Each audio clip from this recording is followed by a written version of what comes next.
guys, and welcome back to my channel. This is going to be a different vibe because I'm not coming to you already made up or getting made up. I am just coming to talk to you about what is on my mind currently. I got off work about 3 hours ago. I still have my work makeup on. I still have my work shirt on. I just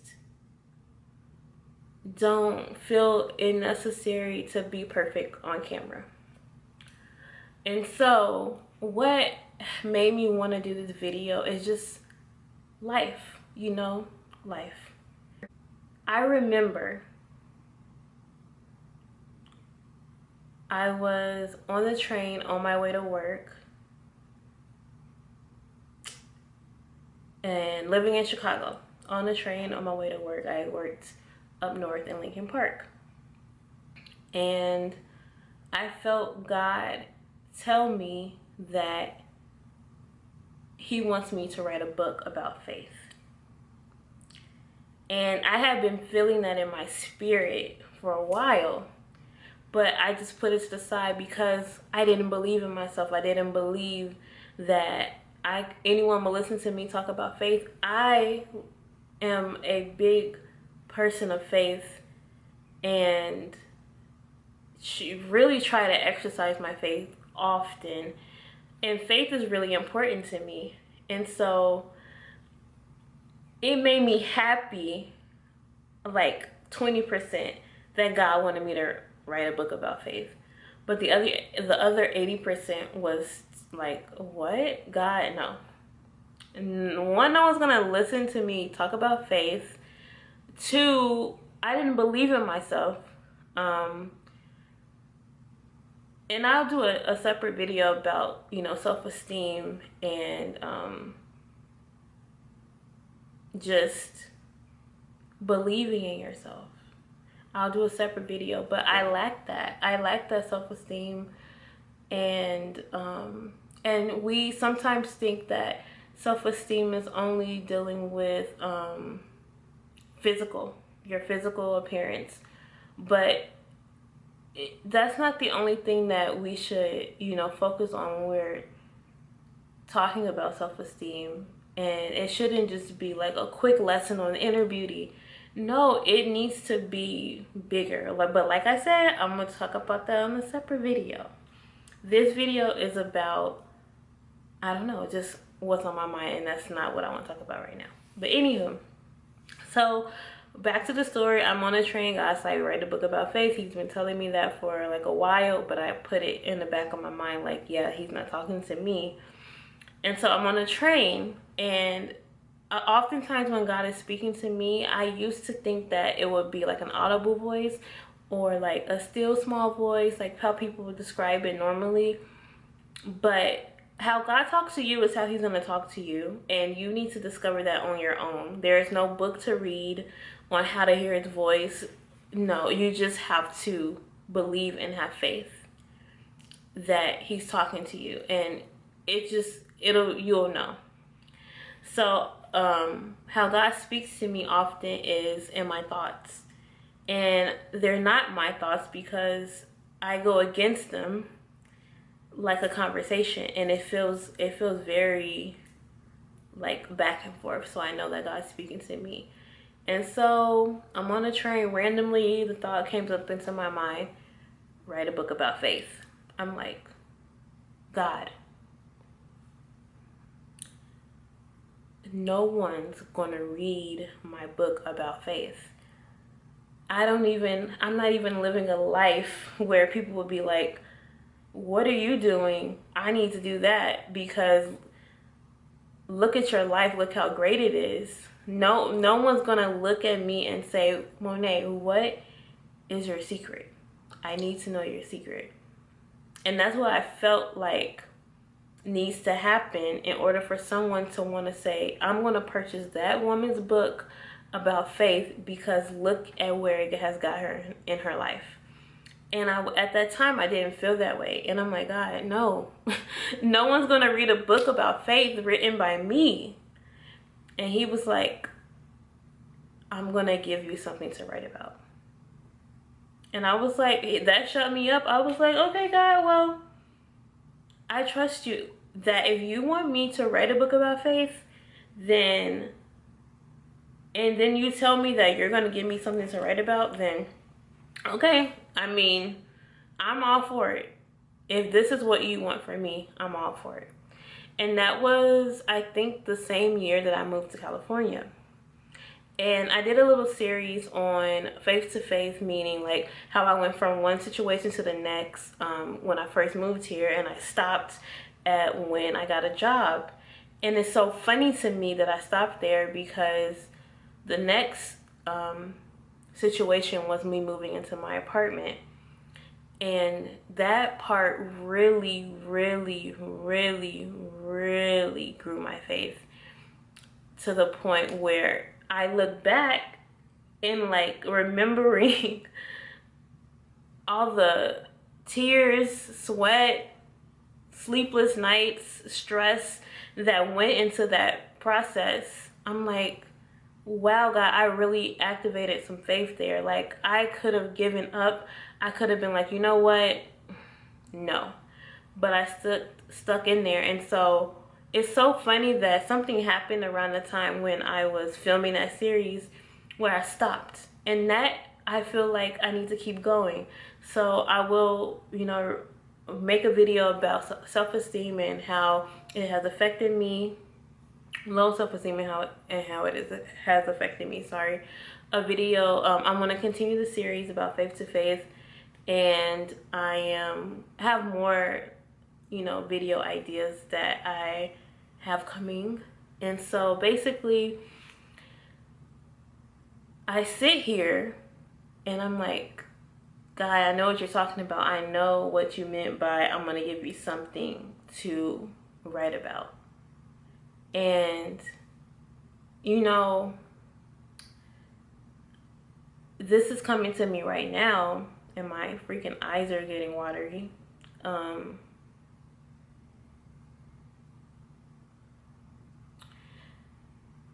I used to think that, and to this point, that I used, like, literally up until this very point where I just got something in my mind, God just spoke to me that my book is supposed to be this extravagant thing that happens, and that's what's going to get people to believe in God. And I'm like basically being ungrateful because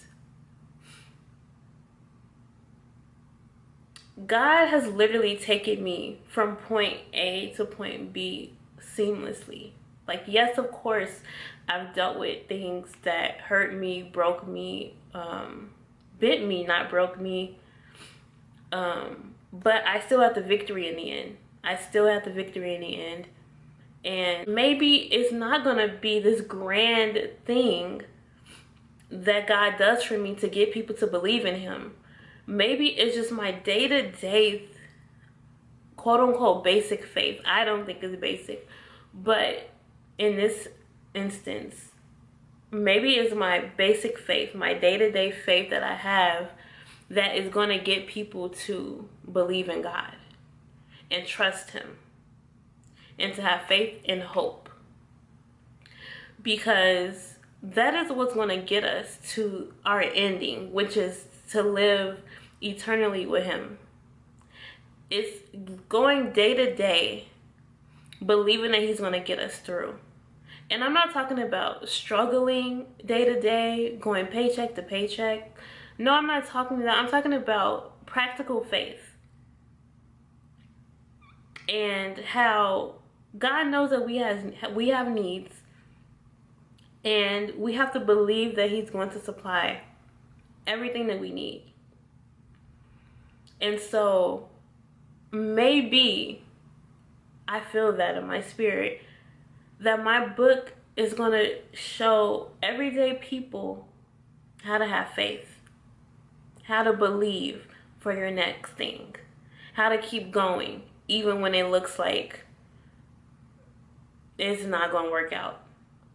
How to keep pushing when everything is telling you to turn around and go try it again. But you keep going. That is what my story is going to teach people. And I have to trust what God is doing in my life. And so basically what made me want to sit in front of this camera was not to cry. But what made me want to sit in front of this camera was I recently made 3 years in California. And it was July 27th, the day that I moved here, July 27, 2016, was my first night living here. And I cannot believe I made it 3 years. To think about like all that I went through, I mean, it still feels like it's only been like a year and a half, but it's been 3 years, and God has been so faithful to me. And I will no longer be ungrateful and think that this isn't enough. This is what you've done for me, God, is not enough. And that hurts me to think that I was, subconsciously thinking that about him. Like, God, no, this is not enough. You have not blessed me big enough for me to sit in front of a computer and write a book about you and what you've done for me. That is not enough, God. You need to give me some more. That's basically what I was saying. And I just realized that that's totally ungrateful. Sounds like a spoiled brat. And I deeply apologize, God. Like, that's literally, no. That's not the way to do it. And he just checked me right here in front of this camera. So, anywho, yeah, I made 3 years, and he told me 3 years ago, over 3 years ago, that he wants me to write a book about faith. And I've been sitting here for 3 years, like, God, when are you going to give me something to write about? When are you going to give me something to write about? And he's been giving me things to write about for 3 years straight. And that's crazy. That's so crazy. But a little bit of how he has brought me faith to faith is in my series. I'll link it somewhere in this video. I will continue that series with how I got my apartment. And yeah, I made 3 years. I'm so excited for what he's doing in my life. He's been faithful. He's been very faithful. And we sit here and we always say, don't compare your life to anyone else's, but we do that. We do that a lot. And I sit here and I look at other people's blessings and compare them to my blessings, and that's dangerous. And I got caught up, and I apologize, because that's not the way that we should do it. And so I just wanted to come here, right out of work. Still got my makeup on from work. Still got my shirt on from work. And just really just be raw and be real, and not try to be that perfect Monet, because Monet is far from perfect. And